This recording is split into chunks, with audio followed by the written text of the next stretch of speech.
Los dromedarios. Judá e Israel eran muchos, como la arena que está junto al mar en multitud, comiendo, bebiendo y alegrándose. Y Salomón señoreaba sobre todos los reinos, desde el Éufrates hasta la tierra de los filisteos y el límite con Egipto, y traían presentes, y sirvieron a Salomón todos los días que vivió. Y la provisión de Salomón para cada día era de 30 coros de flor de harina, 60 coros de harina, 10 bueyes gordos, 20 bueyes de pasto y 100 ovejas, sin los ciervos, gacelas, corzos y aves gordas, porque él señoreaba en toda la región al oeste del Éufrates, desde Tifsa hasta Gaza, sobre todos los reyes al oeste del Éufrates, y tuvo paz por todos lados alrededor. Y Judá e Israel vivían seguros, cada uno debajo de su parra y debajo de su higuera, desde Dan hasta Beer-seba, todos los días de Salomón. Además de esto, Salomón tenía 40,000 caballos en sus caballerizas para sus carros y 12,000 jinetes, y estos gobernadores mantenían al rey Salomón y a todos los que a la mesa del rey Salomón venían, cada uno un mes, y hacían que nada faltase. Hacían también traer cebada y paja para los caballos y para las bestias de carga, al lugar donde él estaba, cada uno conforme al turno que tenía. 1 Reyes 4, 20 al 28. La última frase es nuestro texto para esta ocasión.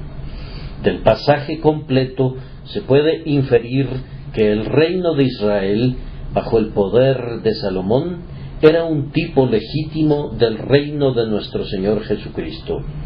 Tal vez describa con mayor precisión su futuro dominio en la largamente esperada gloria de los últimos días. El presente estado de la Iglesia puede ser comparado al reino de David, espléndido en victorias, pero conturbado por batallas.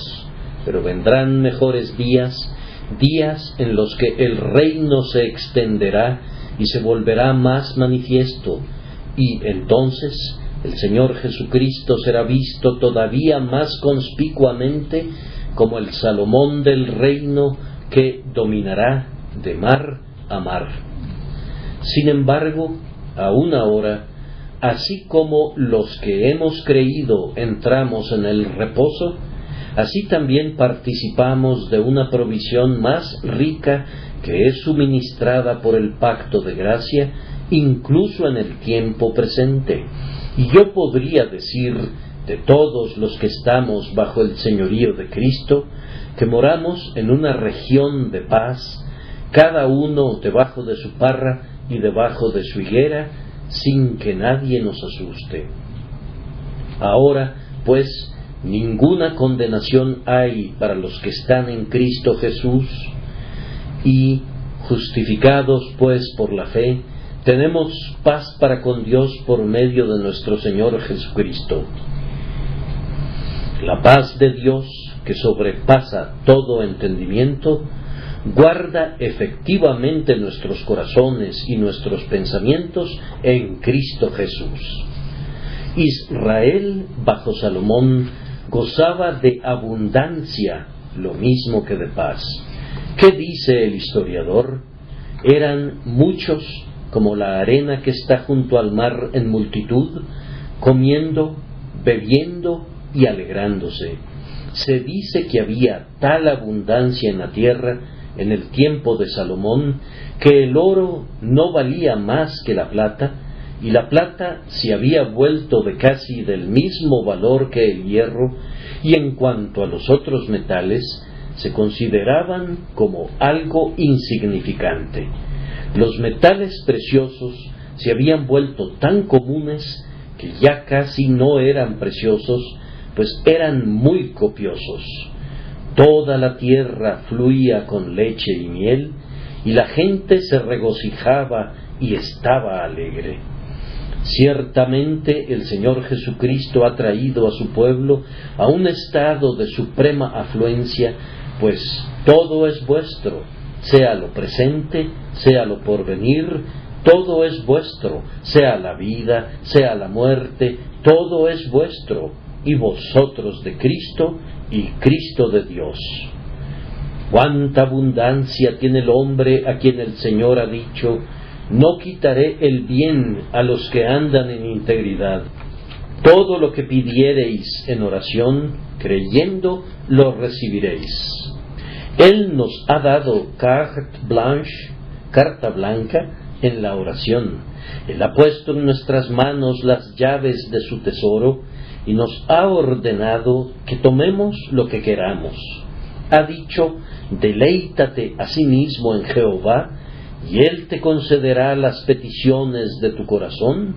Y agregó: abre tu boca y yo la llenaré. Si no lo hemos recibido, es porque no pedimos o porque pedimos mal. Así también moramos en un reino que es gobernado con sabiduría. En este capítulo se dice que Salomón poseía sabiduría y prudencia muy grandes y anchura de corazón como la arena que está a la orilla del mar, y la sabiduría de Salomón era mayor que la de todos los orientales y que toda la sabiduría de los egipcios. ¿Acaso no es este también nuestro honor y privilegio? He aquí, este día el Señor Jesucristo es hecho sabiduría para nosotros. Cuando moran en Él, vosotros tenéis la unción del Santo y conocéis todas las cosas, pues la comunión íntima de Jehová es con los que le temen, y a ellos hará conocer su pacto. El que quiera hacer la voluntad de Dios, conocerá si la doctrina es de Dios. Todos tus hijos serán enseñados por Jehová, y se multiplicará la paz de tus hijos. De aquí que vivamos bajo un gobierno de sabiduría que es impartida a cada uno de nosotros de acuerdo a nuestra capacidad para recibirla, sí, incluso a aquellos cuya experiencia no es sino superficial, para dar sagacidad a los simples y a los jóvenes inteligencia y cordura. Y si alguno de vosotros tiene falta de sabiduría, pídala a Dios, el cual da a todos abundantemente y sin reproche. Israel tenía un rey que estaba lleno de poder. Salomón tenía escuadrones de caballos y carros de guerra, y era tan poderoso que los reyes de la tierra no se atrevían a entrar en conflicto con él, sino que más bien le pagaban tributo.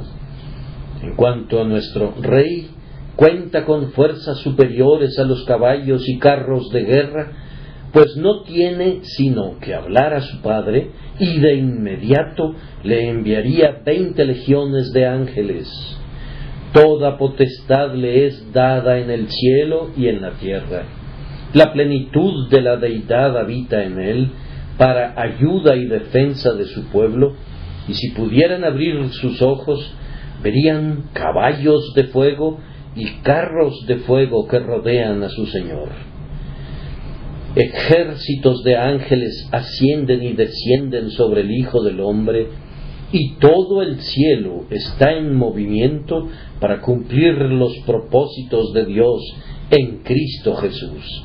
Ningún ángel permanece quieto bajo el señorío de Cristo, sino que cada uno asciende o desciende para cumplir las órdenes de su Señor. Hablando de príncipes poderosos, Él es el príncipe de los reyes de la tierra, el bienaventurado y solo soberano, a quien pertenece el gobierno sobre todos los principados y potestades. Podría proseguir con el paralelo, pero ese no es el propósito de mi sermón. El gran reino de Salomón era administrado por un selecto cuerpo de gobernadores y ciertas personas eran nombradas como responsables de cada provincia, quienes, entre otros deberes, tenían que abastecer la mesa y las caballerizas del rey Salomón, y en las caballerizas mantenían caballos de guerra y también veloces dromedarios que eran usados de la misma manera que los caballos de posta para llevar mensajes rápidamente de una estación a otra. Estos velosos corceles y estos dromedarios corrían de ciudad en ciudad con los mandatos reales, y así el país entero era mantenido en vigente comunicación con la capital. Los gobernadores designados tenían la obligación de abastecer el alimento de estos caballos y de los dromedarios, y todo lo demás que concerniera a los asuntos del rey. Y mi tema, el día de hoy, ilustrará la semejanza entre esos arreglos y los métodos del reino de nuestro Señor. Notaremos, primero, que cada uno de los gobernadores de Salomón tenía una obligación. El texto dice, cada uno conforme al turno que tenía. Vemos oficiales que pululan en las modernas cortes, que tal vez son altamente ornamentales, pero después de haber dicho eso, hay muy poco que podamos agregar. En ocasiones especiales y días de fiesta, llevan muchas condecoraciones y relumbran con sus estrellas e insignias y uniformes suntuosos, pero ¿cuál es el deber particular que cumplen? Está más allá de nuestra capacidad para poder comentarlo. En la corte de Salomón, todos sus gobernadores tenían un servicio que cumplir, cada uno según su obligación. Sucede exactamente lo mismo en el reino de nuestro Señor Jesucristo. Si somos verdaderamente suyos, nos ha llamado a alguna obra y oficio y quiere que cumplamos esa obligación diligentemente. No somos caballeros que disfrutan el ocio, sino hombres en armas. No somos holgazanes, sino obreros. No somos lentejuelas rutilantes, sino luces brillantes. Es una gloria suprema ser el siervo más humilde del Rey Jesús. Es más honroso ser un humilde ayudante en la cocina de Cristo que ser un par del reino terrenal. La posición más insignificante que pueda ser ocupada en el reino de Jesucristo, si alguna pudiera ser insignificante en semejante servicio, está circundada por un toque de gloria divina, y si la desempeñamos correctamente, aunque sólo se trate de lavar los pies de los santos, participamos del honor de nuestro Señor, que no desdeñó hacer eso. Pero nadie es colocado en ningún oficio de la Iglesia para que sea meramente ornamental. Somos puestos en nuestros lugares con un fin y un propósito, cada varón de acuerdo a su tarea y cada mujer conforme a su tarea. Amado hermano mío, tú no ocupas el puesto de ministro o de pastor para ser respetado, sino para que en todo adornes la doctrina de Dios tu Salvador. No eres ordenado, amado hermano mío, para ser un anciano o un diácono en una iglesia, para que nuestro Señor te cubra de honor, aunque te honra con ello, sino para que puedas dar gloria a Dios, para que la gente vea la gracia de Dios en ti y engrandezca a Dios en ti. Las iglesias no fueron hechas para los ministros, sino los ministros para las iglesias. Nosotros, que somos líderes en la iglesia, no somos ordenados para nuestro interés, sino en el interés de la gente, Y debemos siempre recordar esto y tenerlo siempre delante de nosotros. Querido amigo o amiga, si eres llamado a hacer visitas de casa en casa o a actuar como un misionero citadino o como una maestra de Biblia, tienes un trabajo por hacer y debes hacerlo bien o rendirás unas tristes cuentas al final. El oficio no te es dado para que recibas el crédito por ello o tengas el honor de cumplirlo, sino para que desempeñes un servicio real a tu Señor y Maestro Jesucristo. Ningún siervo de Cristo puede ser fiel si considera ese título como un honor estéril que no implica responsabilidad.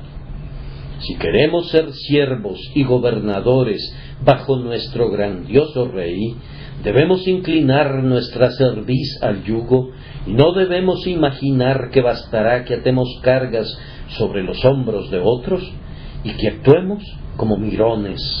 Se dice del ganado de Job que estaban arando los bueyes y las asnas paciendo cerca de ellos, pero en el campo de nuestro Señor todos nosotros deberíamos ser bueyes y trabajar en el surco constantemente.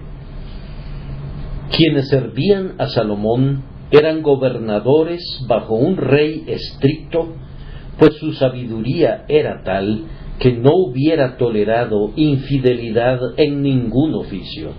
Él elegía a los mejores hombres y en tanto que los retuviera, exigía seriedad y esperaba una pronta atención. Si ellos no cumplían con su deber, él cumplía con el suyo y los despedía. Ocurre algo semejante en la Iglesia de Jesucristo. No estoy hablando en el sentido de que los hijos de Dios puedan perecer, pero sí afirmo esto, que en el servicio de Cristo, si no eres un siervo fiel, pronto tendrías que abrir espacio para otro siervo. Podrías ser hecho a un lado por enfermedad y entonces tendrías sufrimiento en lugar de servicio, o podrías ser enviado a la retaguardia para ir detrás y llorar en aflicción debido a que no cumpliste fielmente con tu deber en el frente. Recuerda aquel texto: Jehová, cuyo nombre es celoso, Dios celoso es, y puedes estar seguro de que nuestro Señor Jesucristo es como su Padre y exige la obediencia diligente de sus siervos y el celo fiel de ellos, pues de lo contrario los destituirá y les quitará sus nombramientos. Purificaos, dice él, los que lleváis los utensilios de Jehová, pues quiere ser tenido en reverencia por aquellos que lo rodean, y los siervos impíos y los siervos infieles descubrirán pronto que su Señor puede prescindir de ellos. Muchos ministros han tenido que abandonar un lugar privilegiado porque no lo han usado celosamente para ganar almas y conducir al pueblo a la guerra santa. No dudo que muchos líderes que iban en ascenso han sido enviados de regreso a las filas porque el comandante en jefe ya no podía tener más paciencia con ellos en sus respectivas posiciones. Fueron destituidos porque desalentaban a sus colegas soldados y detenían el progreso de la campaña. No supongan que nuestro Señor Jesucristo es menos estricto en su disciplina que Moisés, pues el amor es siempre severo para con aquellos a quienes favorece grandemente. Yo cuestiono seriamente el amor de aquel hombre que pueda tolerar la infidelidad de su mujer. Ciertamente, el esposo de la Iglesia no hará eso. El amor de nuestro Señor Jesús es de un carácter tan ferviente que no puede tolerar un corazón dividido o el caminar negligente de algunos de nosotros. Hay un texto que desagrada a algunos cristianos y por tanto le extraen su corazón. Nuestro Dios es fuego consumidor. Ellos afirman, Dios sin Cristo es fuego consumidor. El texto no dice eso, habla de nuestro Dios, y eso quiere decir nuestro Dios del pacto, nuestro Dios en Cristo, y es Dios en Cristo Jesús, quien es un fuego consumidor. Tengan cuidado de cómo tratan con Él, pues aunque su amor es fuerte como la muerte, su celo es cruel como el sepulcro. Y si nuestros corazones y motivos y propósitos en su servicio se dividieran alguna vez, sería un crimen tan grande como si uno de los siervos de Salomón hubiese estado ayudando en sus designios al faraón, el rey de Egipto. Salomón se habría encargado de que un hombre que hubiese tenido 2 señores no lo tuviera a él como uno de ellos. Nadie puede servir a 2 señores. Ciertamente, si Cristo es uno de ellos, Él será el único. Un corazón dividido es aborrecible para el amante Salvador, y nosotros no debemos insultarlo con eso. Los gobernantes de Salomón estaban también obligados a recordar que el funcionamiento ordenado del sistema entero dependía de cada uno de ellos.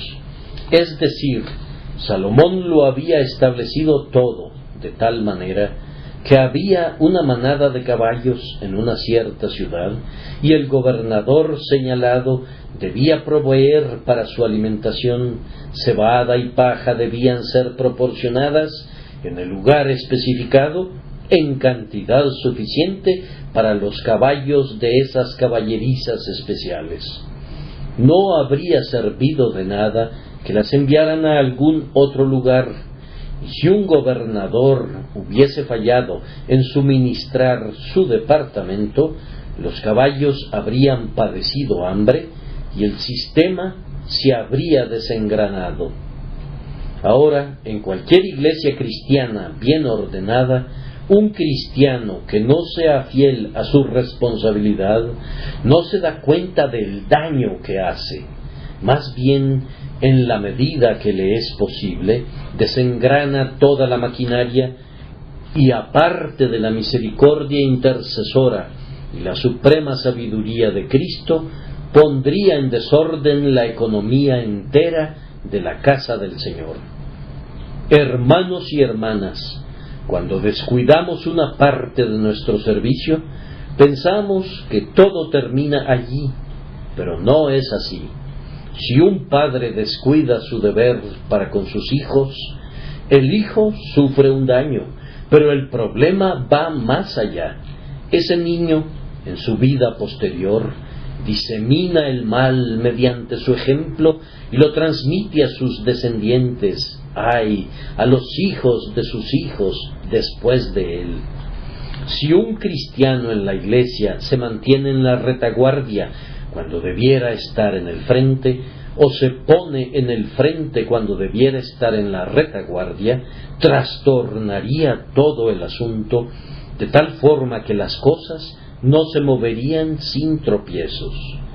La pequeña iglesia no puede prosperar porque un miembro influyente está donde no debería estar. En una gran casa, los sirvientes deben guardar sus lugares, y si la cocinera persistiera en hacer los deberes de la mucama y no preparara las comidas, todo sería un embrollo. Y si, por otro lado, la sirvienta que tiene que limpiar las habitaciones descuidara ese deber y se metiera a fuerzas a la cocina, no habría comodidad ni de día ni de noche. Ustedes podrán ver el impacto de esto en la iglesia cristiana. Cambiando la imagen, una iglesia es como una casa, y si se colocan las ventanas donde deberían ir las puertas, y si lo que debía constituir el techo es colocado sobre el piso, La casa no podría ser utilizada. Estar bien coordinado es la verdadera condición del templo del Señor. La iglesia es comparada también con el cuerpo. Si el ojo se mudara al pie, o si el oído se trasladara a la mano, o si la mano tomara el lugar del pie, o el pie intentara hacer el trabajo de la boca, nuestros cuerpos donosos se convertirían en monstruosidades. Lo mismo ocurrirá en el sistema de la Iglesia si sus ordenamientos son quebrantados. Bajo el gobierno de Dios, cada cosa depende de que cada hijo de Dios tenga un cargo y se responsabilice de él. Si no supervisa bien su propio departamento, el cristiano causa un daño a otros, así como a sí mismo. En el reino de Salomón llegó a suceder que el espíritu del rey se infundió en todos sus gobernadores, y por ello el país estaba bien gobernado. Amados, yo ruego que suceda lo mismo con esta iglesia y con todas las iglesias de Jesucristo, para que el espíritu de nuestro grandioso Rey sea infundido en todos nosotros. Nada motiva más a los hombres a luchar que tener por líder a un héroe. Cuando Cromwell llegó al frente de batalla, nadie tenía miedo. Los soldados de caballería huyeron como tamo delante del viento una vez que Cromwell estuvo al frente. Y en verdad, cuando nuestro glorioso Señor, el capitán de nuestra salvación, el portaestandarte entre 10,000, es visto en medio de una iglesia, entonces todo saldrá bien y todos nosotros combatiremos con confianza y bravura. A veces un hombre pareciera tener el poder de influenciar a miles de otros. Da la impresión de que su espíritu gobierna, incita y sacude los corazones de sus compañeros hasta que llega a vivir en todos ellos. Y eso ocurre supremamente con el Señor Cristo. Nosotros vivimos en Él y Él vive en nosotros. Si somos movidos por el Espíritu que mora en Jesús, el Espíritu de amor, de abnegación, de celo consumidor y de ardor, entonces todo se hará gloriosamente. Si imitáramos su consagración, su dedicación a la oración, su valor y su benevolencia, qué tropa formaríamos y cuán bien administrado estaría el reino de nuestro Salomón. Solo un pensamiento más sobre este punto. Cuando el reino de Salomón cayó en la corrupción, fue por causa de uno de sus gobernadores. Ustedes recordarán que cuando Salomón murió, Jeroboam partió el reino en dos, y él era un siervo fugitivo. Nos duele confesar que siempre que una iglesia cae en la ruina, generalmente es debido a uno de sus propios líderes. Me temo que más a menudo se trata de los propios ministros que de cualesquiera otras personas. Las grandes herejías que han infestado a la iglesia no han brotado de la masa de la gente, sino de ciertos líderes famosos. Y en este tiempo, el corazón de nuestras iglesias, creo yo, es infinitamente más sano que el ministerio. Yo desearía que no fuera así, pero no puedo ocultar mis temores. Cuando nuestro Señor fue traicionado, no fue por medio de seguidores privados, tales como María Magdalena, Zaqueo o José de Arimatea, sino por Judas, el tesorero del colegio de los apóstoles. Fue un apóstol el que vendió a su Señor por 30 piezas de plata. Pero la falta es igualmente gravosa, aunque sea cometida por el oficial de más bajo rango. Como ya he dicho, todos somos siervos, Todos estamos revestidos de responsabilidades y podríamos hacer, si el Espíritu Santo no impidiera que lo hiciéramos, un daño gravoso, mucho mayor daño que el que pudiera ser el mundo exterior. No importa que la multitud rugiente rodee los muros de Sión y que construya sus parapetos y procure disparar sus flechas desde allí, pues he aquí, la Virgen hija de Sión ha sacudido su cabeza ante sus enemigos y se ha reído hasta el escarnio. Pero cuando el traidor está dentro, cuando está escrito que, y también Judas, el que le entregaba, conocía aquel lugar, entonces el Señor es traicionado en el huerto donde frecuentaba orar. Cuando surge de las entrañas de la iglesia una serpiente, aún su propia cabeza resulta mordida. Que se esparza la pregunta, Señor, ¿seré yo? Y que Dios, por su gracia, nos conceda que ninguno de nosotros traicione jamás su cargo y cause así daño a la gloriosa causa y reino de nuestro bendito Rey. Nuestro segundo encabezado es más o menos parecido al primero. Notamos ahora que cada hombre estaba obligado a actuar conforme a la obligación que tenía, cada uno según su obligación. Los gobernadores estaban obligados a obedecer sus órdenes, primero en cuanto a la responsabilidad específica.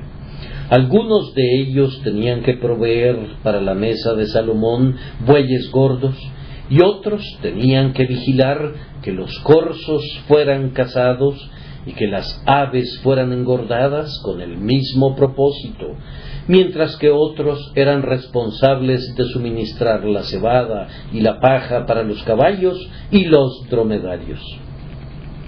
Como ya he mencionado, si hubieran ocupado otro lugar, si el hombre que debía proveer la cebada para los caballos hubiera alimentado a los pollos con ella, y si el gobernador que estaba obligado a cazar los corzos se hubiese ocupado en transportar la paja, habría habido una gran confusión. Y así, querido hermano, cuando no haces lo que te corresponde claramente hacer, y que eres muy capaz de hacer, sino que intentas forzosamente algo fuera de tu alcance, todo sale mal. Observa tu propio cuerpo. Si tu oído sintiera que debería comer en vez de oír, la boca sería perjudicada y la alimentación del cuerpo se llevaría a cabo de una manera muy impropia. El ojo es un miembro muy servicial, pero si persistiera en rehusarse a ver y forzosamente quisiera oír, seríamos atropellados en las calles. Cada miembro tiene su propia función en el cuerpo y debe dedicarse a su propio trabajo y no al oficio de otro. Querido amigo, ¿has descubierto lo que puedes hacer, aquello para lo que el Señor te ha preparado y bendice cuando haces? Entonces adhiérete estrictamente a ello y hazlo cada vez mejor, y de ninguna manera debes quejarte de tu vocación. No critiques a otros cuyo trabajo difiera del tuyo. El ojo sería muy necio si dijera: no me digan nada acerca de ese frívolo miembro que es el oído, no sirve para nada, pues solo sabe lo que se le dice y es tan ciego que no puede ver una casa aun si estuviese a 1 metro de distancia, y ni siquiera un monte que tuviera 2 kilómetros de altura. Igualmente vano sería que el oído dijera: no me hablen de la boca, es un órgano egoísta que siempre necesita ser alimentado, no sirve para nada, pues no puede oír, y si dispararan un cañón muy cerca de ella, no lo percibiría. Tampoco puede decir la boca: Ese pie errante siempre anda corriendo por todos lados. ¿Por qué no funciona como la mano? Ni la mano puede tampoco criticar a la lengua porque se jacte de grandes cosas y no haga nada. Habría una triste confusión en el cuerpo si tal espíritu prevaleciese. Pero la mano se apega a su trabajo y aún allí hay una subdivisión de servicio. El dedo meñique juega un papel que el pulgar no puede desempeñar, y hay algo para el pulgar que el dedo índice no puede hacer. Lo mismo sucede en la Iglesia de Dios. Cada uno de ustedes debe descubrir lo que puede hacer y luego buscar, con la ayuda de Dios, el Espíritu Santo, hacer eso, haciendo su mejor esfuerzo por amor a Jesús. Observen que con Salomón era cada uno según su obligación en cuanto a medida. Pues si un hombre tenía a su cargo una caballeriza donde estaban 2000 caballos, tenía que enviar más cebada y paja que el gobernador que administraba una caballeriza menor de sólo 500 caballos. El proveedor que había recibido órdenes de abastecer a la mesa de Salomón con bueyes gordos tenía que enviar más que el que abastecía las mesas de los oficiales inferiores. Noten muy bien esto, pues algunos de nosotros estamos obligados a hacer mucho más que otros. Algunos de nosotros cargamos con pesadas responsabilidades, y si dijéramos, yo no haré más que los demás, pues no necesito sobrecargarme, seríamos incapaces de ocupar la posición a la que Dios nos ha llamado. Queridos amigos, no tengo miedo de que alguno de ustedes hiciera demasiado por Jesucristo, sino que me gustaría que lo intentaran. Solo prueben ahora para ver si pueden ser demasiado ardientes, demasiado abnegados, demasiado celosos o demasiado consagrados. Sería una lástima que no intentaran tal cosa. No he conocido nunca a nadie que pueda acusarse de un crimen tan raro. Oh, no. Todos nosotros sentimos que todo lo que podamos hacer y más es bien merecido por nuestro bendito Señor, que nos ha dado nuestra obligación. No olviden que ustedes, que son padres, deberían ser mejores personas que los solteros que no tienen hijos que los imiten o que copien su ejemplo. Los que son patronos de empresas grandes deberían ser mejores personas porque sus obreros observarán cómo viven.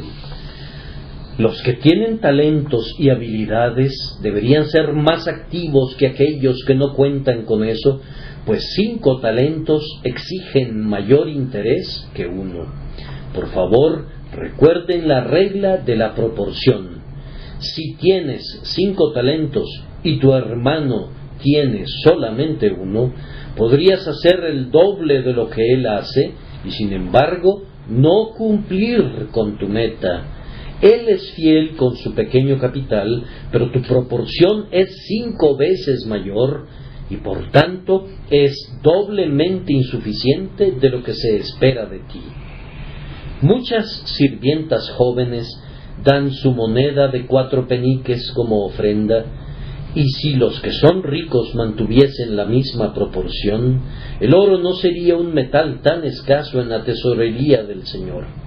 El diezmo podría ser demasiado para algunos, pero la mitad de eso podría no ser suficiente para otros. Debe ser cada uno según su obligación, tanto en la medida como en el contenido. Cada uno según su obligación era aplicable al lugar, pues si el siervo que tenía que enviar la cebada para los dromedarios a Jerusalén la hubiese enviado a Jope, o si el hombre de Jope hubiese enviado todo su forraje a Jericó, habría habido un problema considerable y un clamor en los establos, pues si la carne de engorde y las gacelas para la mesa de Salomón cuando se quedaba en la casa del bosque del Líbano, hubiese sido enviada a su otra casa en el monte Sión, el rey habría tenido su mesa indebidamente abastecida. Algunos hombres no están satisfechos con servir a Dios en su propio lugar. Deben alejarse a una distancia de 50 kilómetros o de 100 kilómetros antes de poder trabajar. ¿Acaso es correcto eso? Recuerdo un pequeño texto en los Proverbios: cual ave que se va de su nido, tal es el hombre que se va de su lugar. Hay una órbita para cada estrella que engalana el cielo, y una hoja de hierba para cada gota de rocío que adorna el prado. Oh, que cada persona guardara su lugar. Mucho depende de la posición que se ocupa. Las estatuas que están sobre un edificio pueden verse magníficas y se proyectan en la proporción adecuada. Pero si esas estatuas dijeran de noche: no nos agrada estar aquí arriba en este lugar tan expuesto, bajaremos y nos quedaremos en la plaza pública, verían de inmediato que el artista nunca tuvo el propósito de que estuviesen allí, pues no conservarían su proporción en su nueva posición. Por tanto, un hombre es un hombre cuando guarda su nicho, pero podría dejar de ser alguien si lo abandonara. He conocido a muchos hombres que no han hecho nada hasta que encontraron su lugar y luego han asombrado a sus amigos. Encuentro que es así con los jóvenes que entran en el ministerio. Un hermano no ha tenido éxito en su primera posición. De hecho, ha sido un completo fracaso. Y sin embargo, cuando Dios le ha abierto la puerta adecuada, ha hecho maravillas. ¿Por qué no tuvo éxito antes? Porque no estaba en su lugar. La mejor cosa, cuando es aplicada al propósito que no es el adecuado para ella, es un mero desperdicio, y el mejor individuo en una posición impropia podría ser, sin saberlo, un obstáculo para la causa que ama. El gobernador de Salomón habría sido muy necio si hubiera enviado su cebada hasta Dan, cuando era su deber transportarla a Beer-seba. Encuentra tu lugar, buen hermano, y no tengas prisa por cambiarte.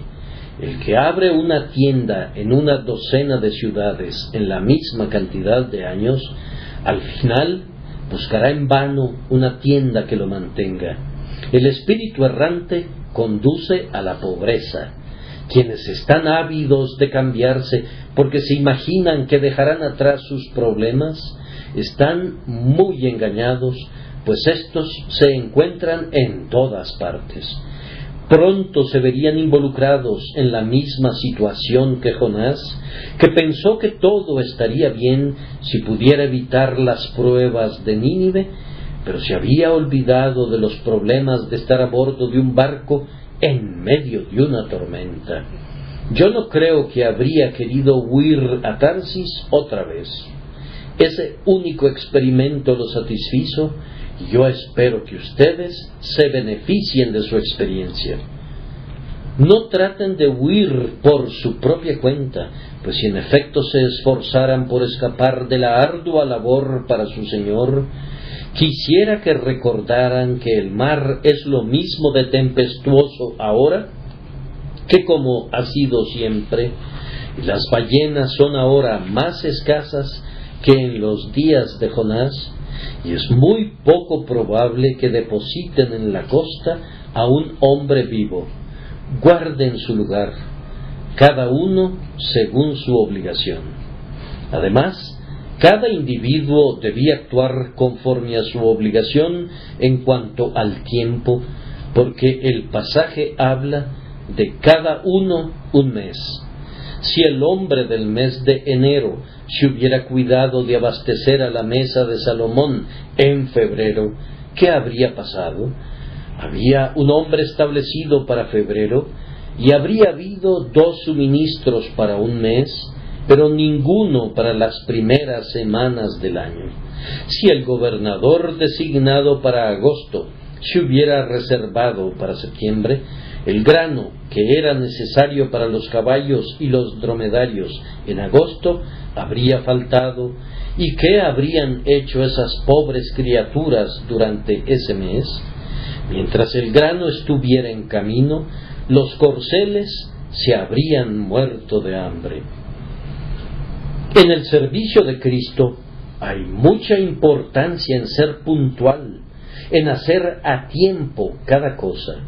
No mañana, hermano, no mañana.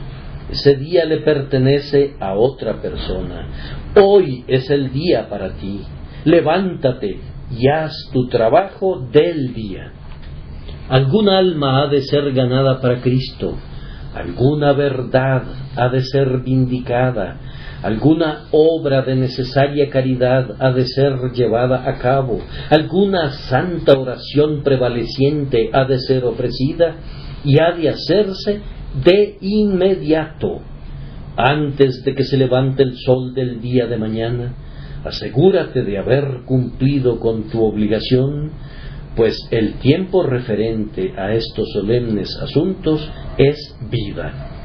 Siempre admiramos la prontitud en las personas responsables.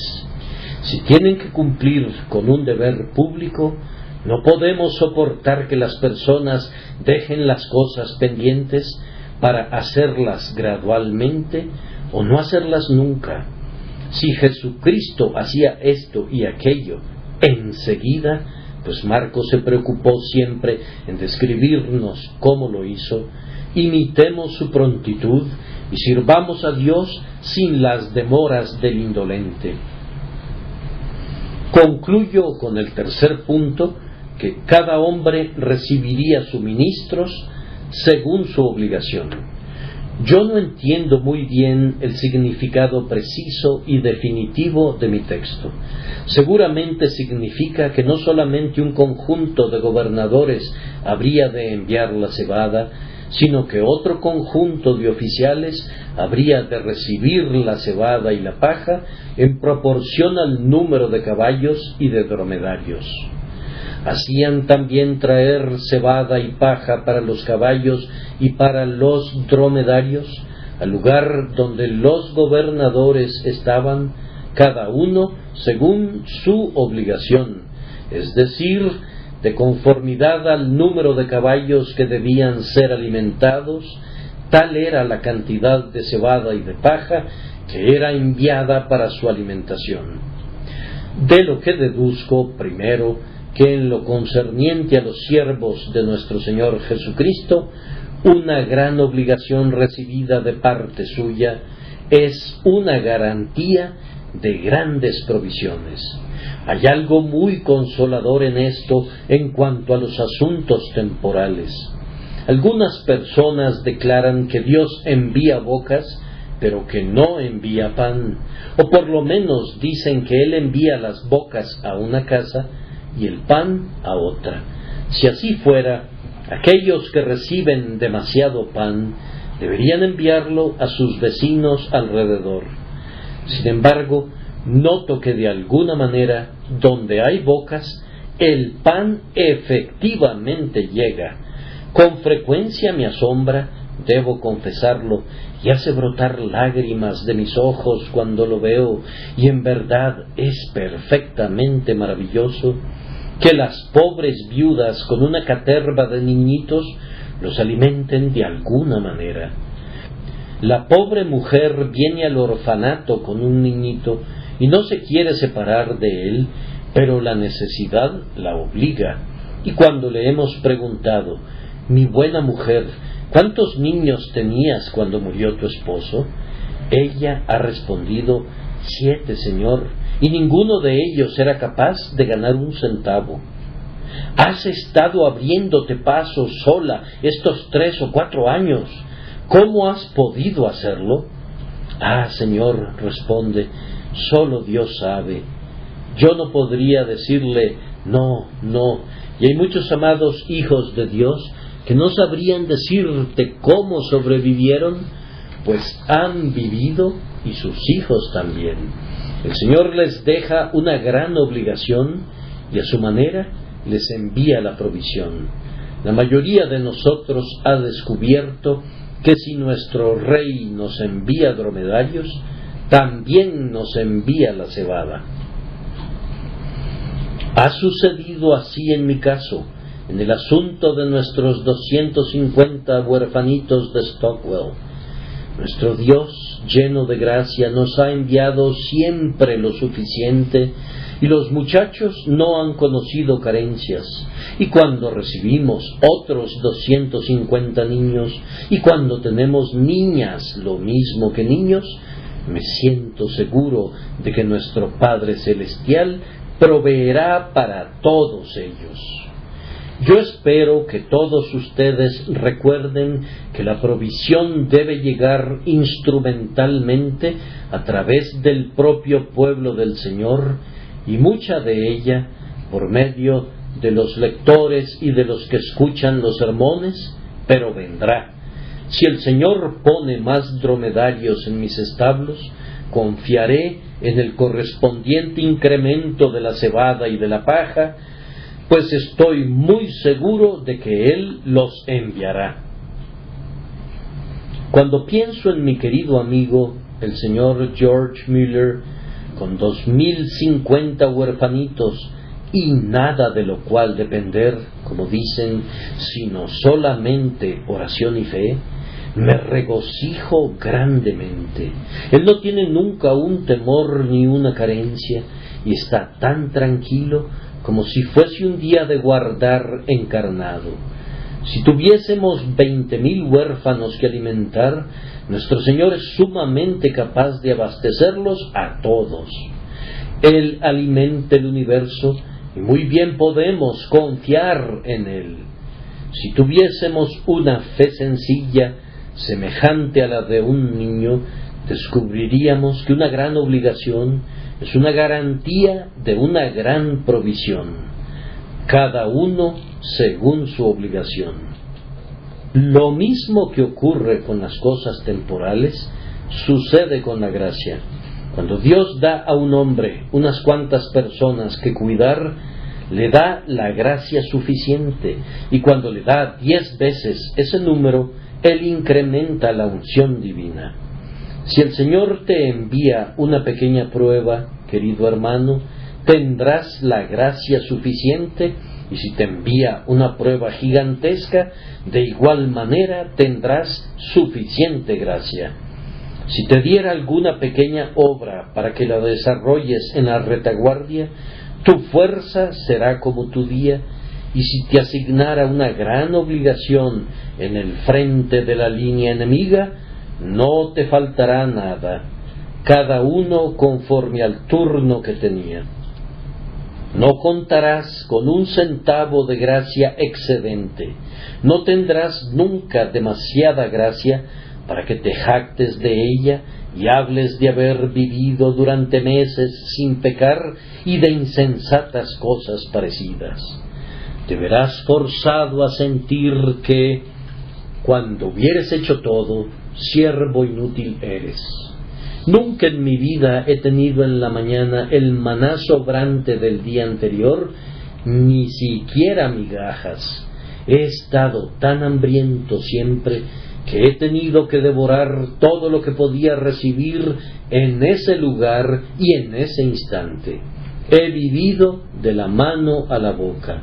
La mano ha sido la de mi Señor, que siempre está llena, y la boca ha sido la mía, y siempre ha estado abierta pidiendo más.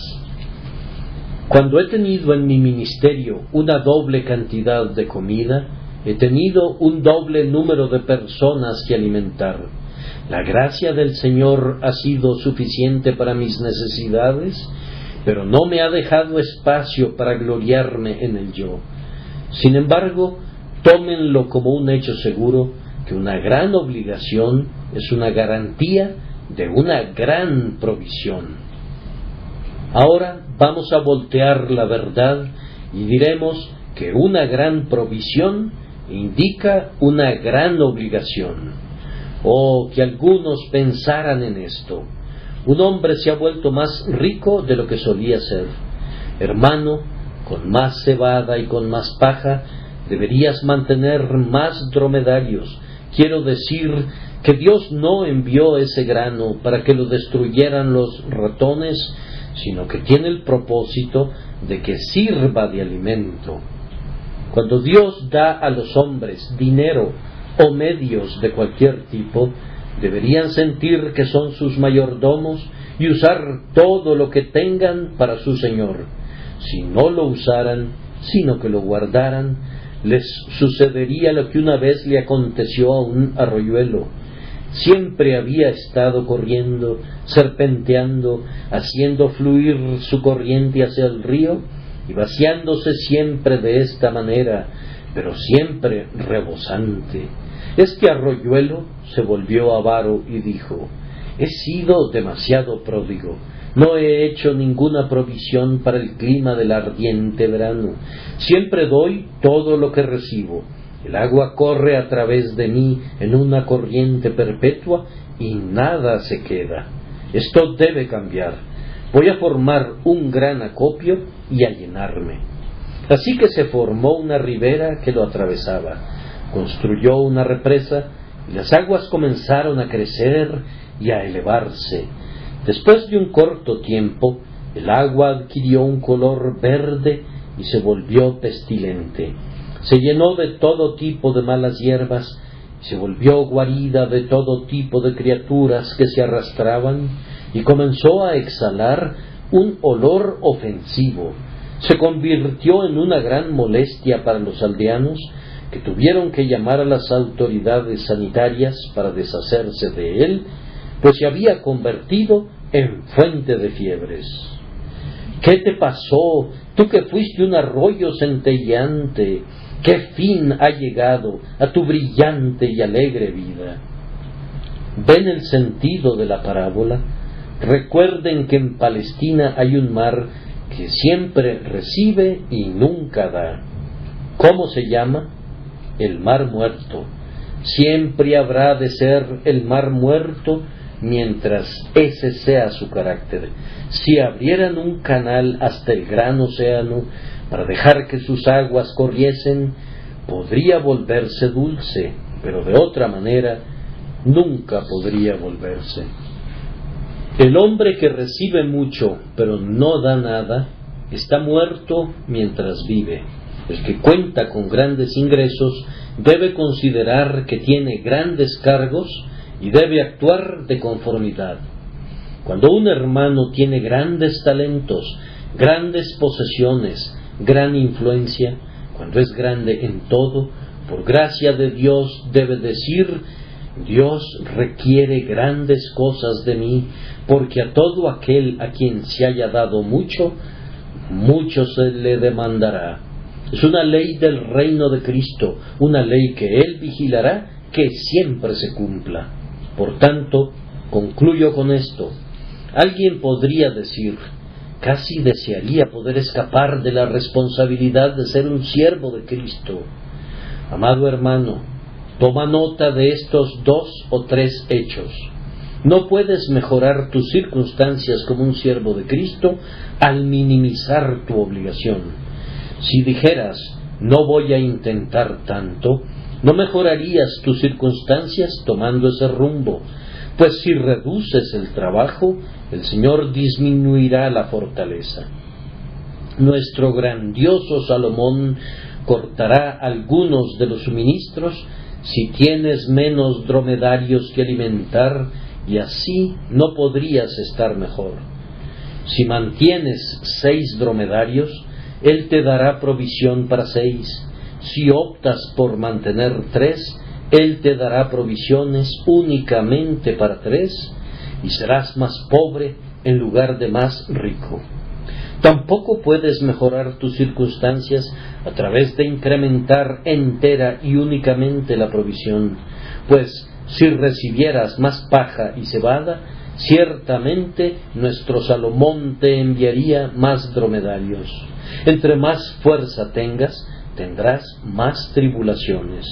Cuando los hijos de Dios no cumplen con su servicio, con los medios que Él les confía, frecuentemente les permite tomar acciones en una compañía de responsabilidad limitada que equivale a arrojar su dinero al río, o los deja que se vuelvan accionistas de un banco en quiebra, con una catástrofe ilimitada como su capital, y esto es todavía más terrible. A menudo le sucede a un hombre que ha amontonado y ahorrado y escatimado la causa de Cristo, que en sus años ulteriores se encuentra en aprietos y clama diciéndose: todo ha desaparecido, desearía haberlo usado mejor antes de perderlo. Habría sido mucho mejor darlo al Señor en lugar de que los abogados lo devoraran todo. Ah, tu pecado te ha encontrado. Tu Señor no podía confiar en ti y así te ha quitado sus bienes, y ahora desearías haberte comportado mejor. Recibamos las advertencias que nos proporcionan esos malos administradores y veamos que, según nuestra obligación, recibamos los suministros y conforme lleguen los suministros, los usemos sabiamente. Todo para Jesús, el glorioso Salomón de nuestros corazones, el amado de nuestras almas. Nuestra vida para Jesús, nuestra muerte para Jesús, nuestro tiempo para Jesús, nuestra eternidad para Jesús, nuestra mano y corazón para Jesús, nuestro cerebro y lengua para Jesús, noche y día para Jesús, enfermedad o salud para Jesús, todo para Jesús, cada uno según su obligación. Que así sea. Amén.